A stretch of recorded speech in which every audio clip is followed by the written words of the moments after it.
Buenas tardes, estimados amigos y hermanos. Como siempre, es una grande bendición el poder llegar hasta cada uno de ustedes con el mensaje de la palabra de Dios. Lo que el Señor tiene para decirnos hoy, como sus hijos, como sus discípulos, como aquellos que queremos hacer la voluntad de nuestro Padre Celestial. Bueno, continuamos en nuestra serie que se llama Caminando sobre el agua.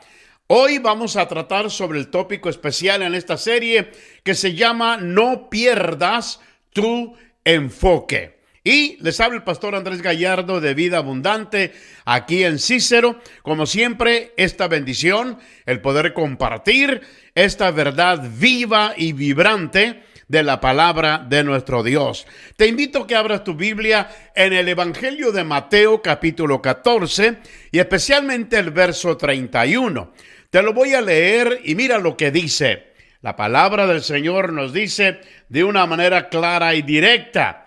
Dice la Biblia que el apóstol Pedro, recuerda, cuando él estuvo en el agua, empezó a cambiar su mirada y empezó a ver otra cosa, empezó a hundirse. Pero 31 dice, al instante Jesús, extendiendo la mano, lo sostuvo y le dijo: hombre de poca fe, ¿por qué dudaste?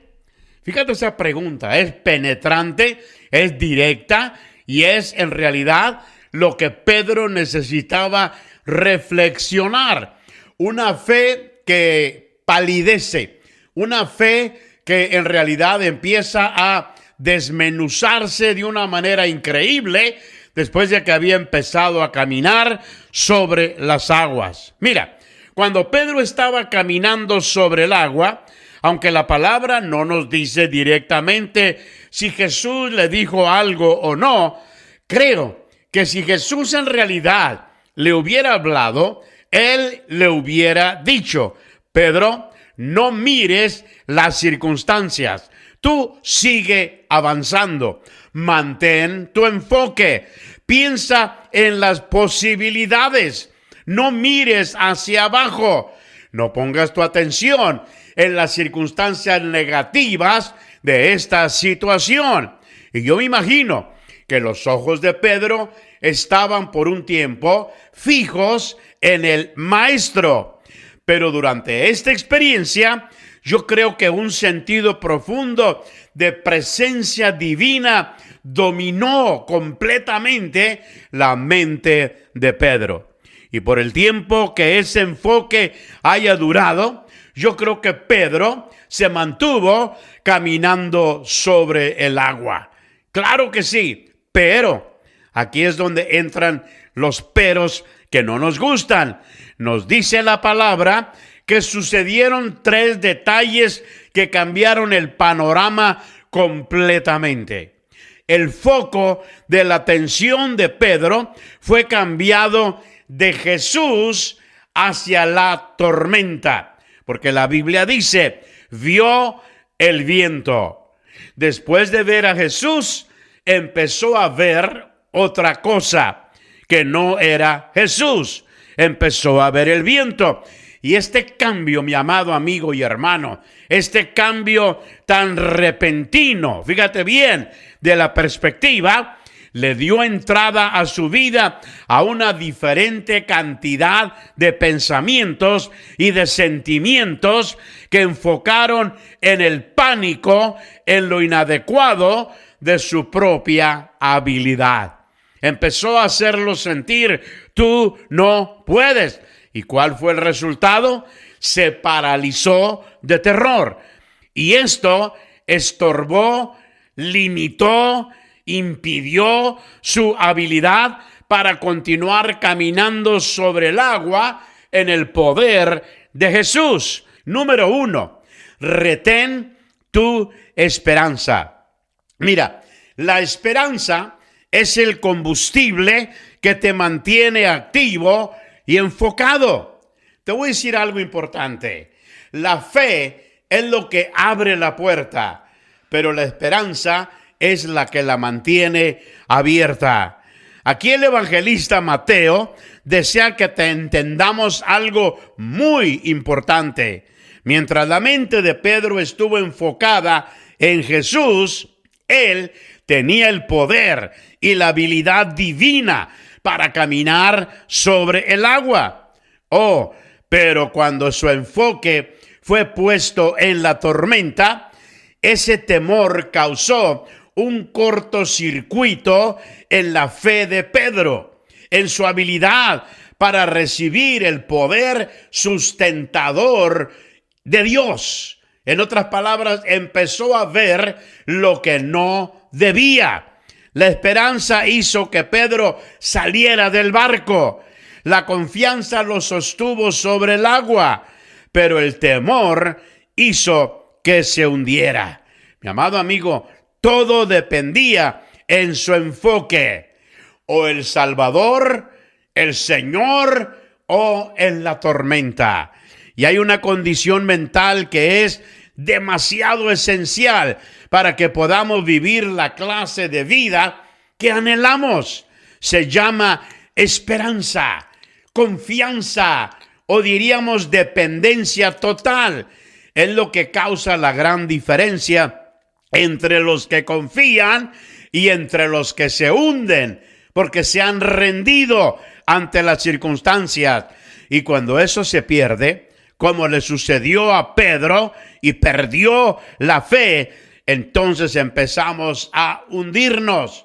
Así es que el consejo para este día, mi amado amigo y hermano, no mires hacia abajo. No quites tu enfoque de Jesús ni lo pongas en tus circunstancias llamadas tormenta. ¿Por qué?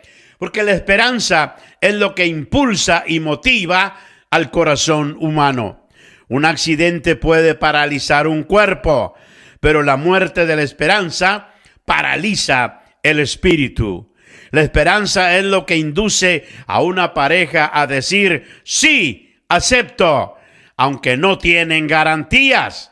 La esperanza es lo que causa que seres humanos sigan teniendo hijos a un mundo caído, trayéndolos con la esperanza de que serán hombres y mujeres de bien. La esperanza es la razón de la existencia de hospitales y universidades. Sin embargo, yo creo, mi amado amigo y hermano, que ningún padre o madre se da por vencido con un hijo, sin la esperanza de que ese hijo un día cambiará para algo mejor. Se cuenta del pintor maestro Henri Matisse, que en su vejez sufría mucho con la artritis. El solo hecho de tomar un pincel en sus dedos le causaba inmenso dolor. El pintor era una persona que sufría de esa agonía increíble. Y alguien un día le preguntó, ¿por qué sigues pintando si te duele tanto? Él respondió, el dolor se va, pero la belleza de mis cuadros va a perdurar. ¡Wow! Eso es esperanza. Creo que la historia de cada personaje que Dios utilizó en la palabra de Dios, en la Biblia, es la historia de la esperanza. Muchas veces podemos decir, tú ves la gloria, pero no conoces la historia.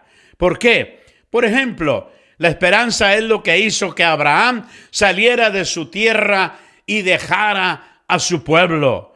La esperanza es lo que causó que Moisés enfrentase a un faraón. La esperanza es lo que causó que cada uno de los profetas que Dios utilizó continuaran profetizando a un pueblo que era demasiado rebelde. Podemos sobrevivir la pérdida de muchas cosas, pero mi amado amigo, entiéndelo, no podemos vivir sin esperanza. Por eso cuando la esperanza se va, estamos acabados. Por eso la capacidad para mantener nuestro enfoque en la presencia y en el poder de Dios sobre nuestra vida llega a tener una gran importancia. Porque cuando olvidamos esta simple verdad y empezamos a enfocar más en lo impresionante de la tormenta que en lo majestuoso de la presencia de Dios, estamos realmente en verdaderos problemas. La Biblia menciona de esto como un corazón que decae. En una palabra más, un ánimo que se desvanece. Por ejemplo, Moisés envió a los 2 espías a explorar la tierra prometida para que miraran a sus enemigos, a la gente que desafiaba a Dios. Fíjate bien, que estaban en contra de Dios. Y la Biblia dice, 10 de estos espías regresaron diciendo, los habitantes de esa tierra son gigantes. Moisés, es mejor que nos regresemos a Egipto. No podremos contra ellos.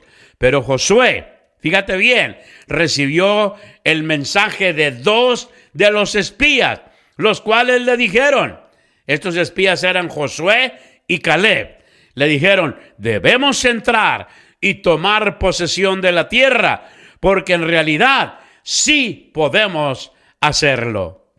Mira, los 12 miraron la misma tierra, enfrentaron las mismas circunstancias, pero es interesante que tomaron conclusiones diametralmente opuestas. En otra ocasión, Jesús y sus discípulos estaban en una barca. Esa fue otra ocasión, cuando surgió una tormenta. Los discípulos estaban tan temerosos que estaban convencidos en que morirían. Pero Jesús estaba en el mismo barco, enfrentando la misma tormenta, y se puso a dormir. Qué situaciones tan difíciles, ¿no? Y tan diferentes. En estos incidentes, 2 clases de personas enfrentaron la misma situación, pero unos respondieron con paz y confianza, otros con pánico y desesperación. Mi amado amigo, no mires hacia abajo, mantén tu esperanza. Número 2, supera tu desesperación. Mi amado amigo, si nos ponemos a pensar un poco, ¿cuál crees? Sí, piensa un momento. ¿Cuál crees que fue el común denominador en los 10 espías temerosos y en los discípulos aterrorizados por la tempestad? Se conoce que uno de los experimentos más convincentes en el campo de la psicología de la conducta humana involucra precisamente este asunto. Se le conoce como el fenómeno de desesperación aprendida. Fíjate bien, es cuando percibes tu incapacidad e inhabilidad e impotencia para superar cualquier circunstancia, situación negativa, y tú sabes que serás victimado por ella, que te va a destruir. Esto sucedió cuando se usaron unos perros, los cuales se les aplicaban ciertos toques eléctricos, los cuales ellos no podían controlar, no importando lo que hicieran. Los perros no podían impedir el recibir dichos toques. Los toques se paraban conforme a su programación. Luego, esos mismos perros fueron puestos en una situación cuando ellos podían fácilmente parar los toques. Fueron puestos en un cuarto que tenía una pequeña barrera en medio, y todo lo que tenían que hacer era cruzar dicha barrera y los toques terminaban. Los perros ordinarios que no habían participado en el experimento anterior lo aprendieron rápidamente. Cuando recibían los toques, inmediatamente cruzaban al otro lado de la barrera. Sin embargo, los perros que aparentemente habían aprendido que no podían o que no tenían poder para detener esos toques, simplemente se resignaron a seguir recibiendo los toques. Ni siquiera intentaron cruzar la barrera, sino que se tiraron al piso y no quisieron moverse, a pesar de que solo a unos pasos de ellos se podía hacer una gran diferencia. Este fenómeno, mi amado amigo, se describe como desesperanza aprendida. Es la reacción a rendirnos, a abandonar la respuesta a dicha situación, la cual es creada por la creencia de que todo lo que hagamos, no importa lo que tratemos de hacer, de nada va a servir, porque nuestra situación nunca cambiará. Ahora, por el otro lado, la esperanza hace una gran diferencia desde la perspectiva de la inteligencia emocional. Y Dios nos hizo seres inteligentes. El tener esperanza significa que no nos rendimos ante la ansiedad. No tendremos una actitud de derrota. No nos deprimimos ante la dificultad de la derrota, ante una actitud negativa, ante ningún desafío que enfrentemos. Porque en realidad la gente llena de esperanza es menos atacada por la depresión. Son menos ansiosos, tienen menos traumas emocionales, porque la convicción de que nuestros esfuerzos con la ayuda de Dios causan una gran diferencia y que no somos víctimas de las circunstancias es lo que nos mantiene persistiendo, luchando a pesar de las dificultades. Nos salva de la apatía, la desesperación, la resignación a ser vencidos. Mi amado amigo, la esperanza no solo motiva a tener acciones positivas, sino que además tiene un poder altamente sanador. En un estudio realizado, 122 hombres que habían sufrido ataques de corazón fueron evaluados en su nivel de esperanza y de pesimismo.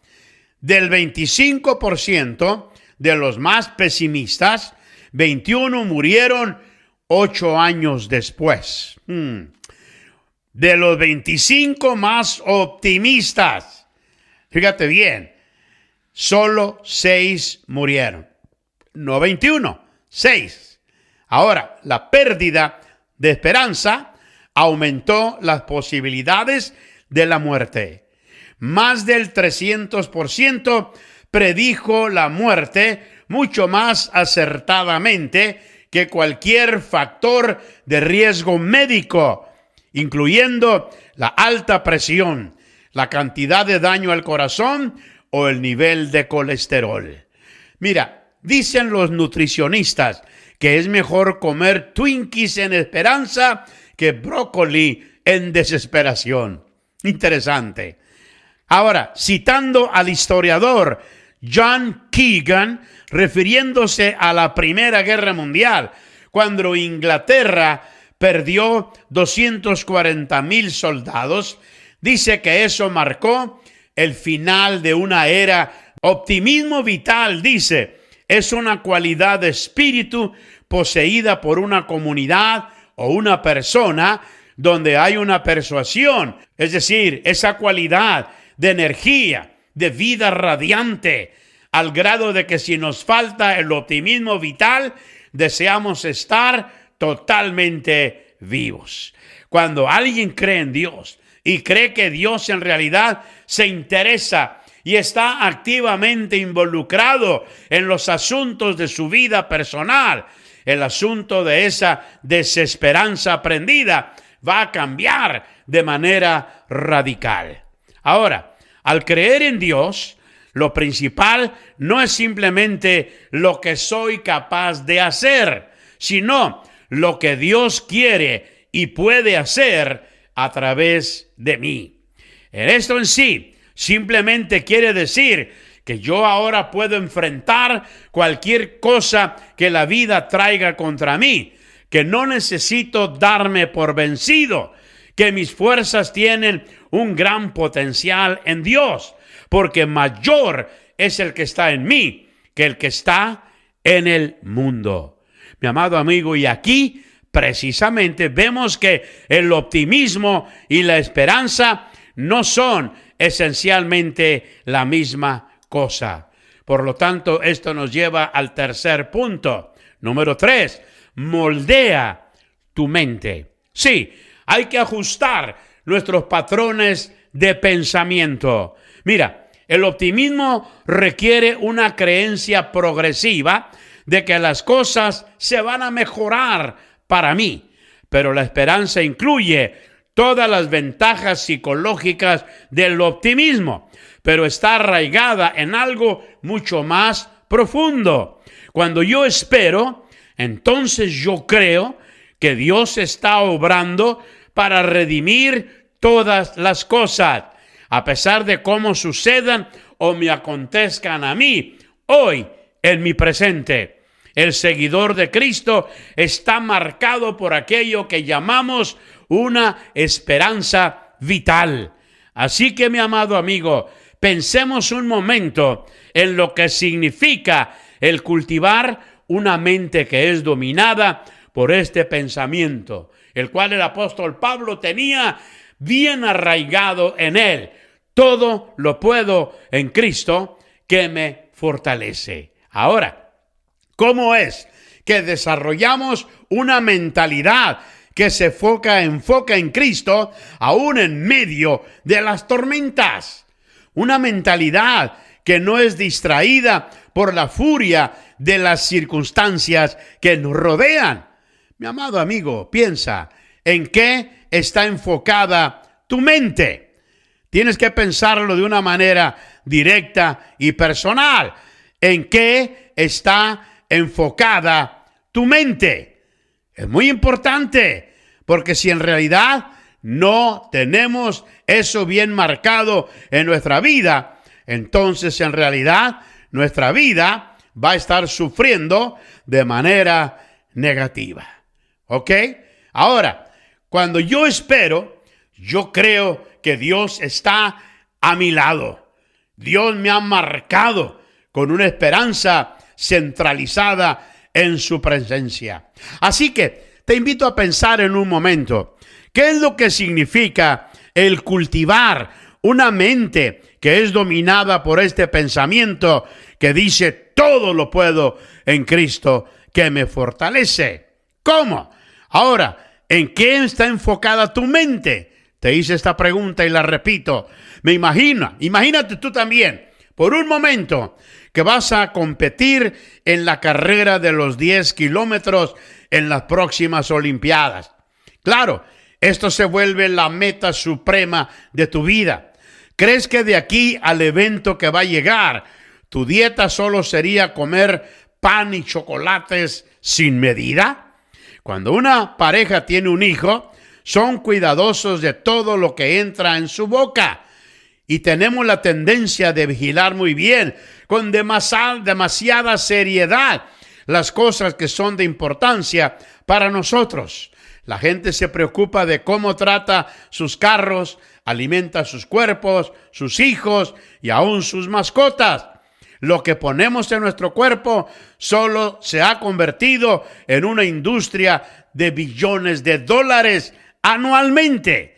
Compañías invierten en comerciales cientos de millones tratando de convencernos de que el secreto a la buena salud es una dieta baja en grasas y alta en carbohidratos, o alta en proteína y grasa está bien sin carbohidratos, o un porcentaje de 30-30-40, o evitar el azúcar a toda costa.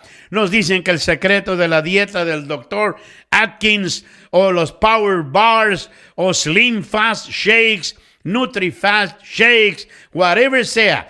Entonces tenemos que entender cómo funciona esta situación. ¿Por qué? Porque estamos convencidos de que el combustible que ponemos en las cosas finalmente determina su funcionamiento y su bienestar.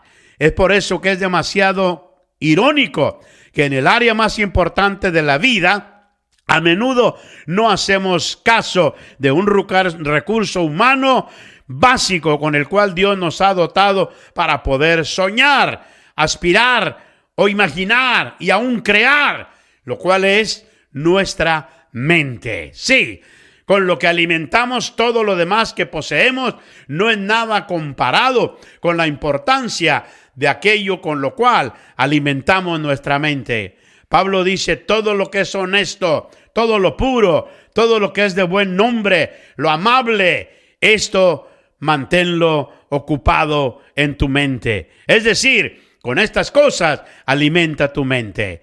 Nuestra habilidad para vivir en esperanza, para permanecer enfocados en Cristo durante la tormenta, claro que depende en gran manera en las cosas con que alimentamos nuestra mente. Mira, mi amigo, hay por lo menos 2 leyes que gobiernan nuestra vida. La primera, lo que llamamos la ley cognitiva, es lo que piensas. Sabemos que nuestros pensamientos influencian cada aspecto de nuestra vida, sea que estemos llenos de confianza o de temor. Depende de la clase de pensamientos con los que actualmente llenamos nuestra mente. Mira, en los últimos 40 años se ha confirmado que lo que se conoce como psicología cognoscitiva, la cual se basa en la verdad de lo que piensas, es el factor más determinante en tu conducta y en toda tu persona. La forma en que piensas crea tus actitudes, forma tus emociones, influencia profundamente tu sistema inmunológico y tu vulnerabilidad a las enfermedades. Todo en ti fluye de la manera en que piensas. Creo que esto es reafirmado por la declaración de la palabra de Dios. No os conforméis a este mundo, sino transformaos por medio de la renovación de vuestro entendimiento, es decir, de vuestra mente. Romanos 12:2. Jesús nos dijo que el árbol bueno no produce frutos malos y de que un árbol malo nunca produce frutos buenos. Esta observación fue hecha en la base de la conexión entre nuestra condición interna y nuestra conducta externa. En realidad, el pensar bien, el tener emociones saludables, deseos sanos, intenciones honorables, no pueden producir malos resultados. Y de la misma manera, malos pensamientos jamás producirán buenos resultados. Y la segunda ley, y termino con esto, puede llamarse la ley de la exposición. Es decir, tu mente pensará más en todo aquello a lo que te expone. Fíjate bien, lo que entra repetidamente en tu mente ocupa y eventualmente la moldea y al final se expresará a sí mismo en lo que tú haces y en aquello en lo que te conviertes. Esta ley es tan inviolable como la ley de la gravedad. Entonces es muy importante hoy en día que tú y yo aprendamos lo que dice la palabra de Dios. Tienes que aprender la palabra. ¿Por qué? Porque Dios quiere que vivas con tu enfoque bien puesto en la persona de Jesucristo. Mi amigo, no pierdas tu enfoque. Te habló el pastor Andrés Gallardo de Vida Abundante y nos vemos en la próxima sesión. Amén.